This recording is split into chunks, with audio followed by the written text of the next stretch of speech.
David runs from Saul. David went to the town of Nob to see Ahimelech the priest. Ahimelech trembled when he saw him. "Why are you alone?" he asked. "Why is no one with you?"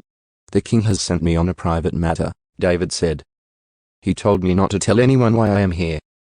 I have told my men where to meet me later. Now, what is there to eat? Give me 5 loaves of bread or anything else you have." "We don't have any regular bread," the priest replied. "But there is the holy bread, which you can have if your young men have not slept with any women recently." "Don't worry," David replied. "I never allow my men to be with women when we are on a campaign. And since they stay clean even on ordinary trips, how much more on this one?"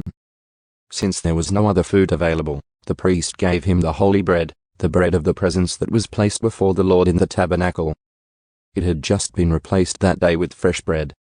Now Doeg the Edomite, Saul's chief herdsman, was there that day, having been detained before the Lord.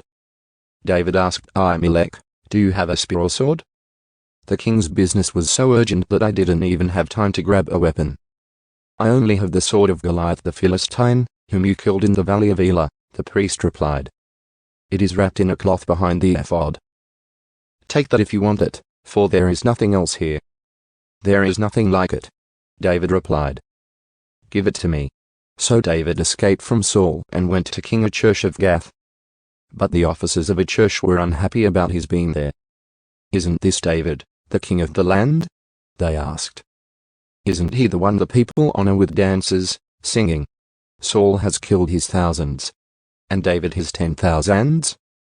David heard these comments and was very afraid of what King Achish of Gath might do to him. So he pretended to be insane, scratching on doors and drooling down his beard. Finally, King Achish said to his men, "Must you bring me a madman? We already have enough of them around here. Why should I let someone like this be my guest?"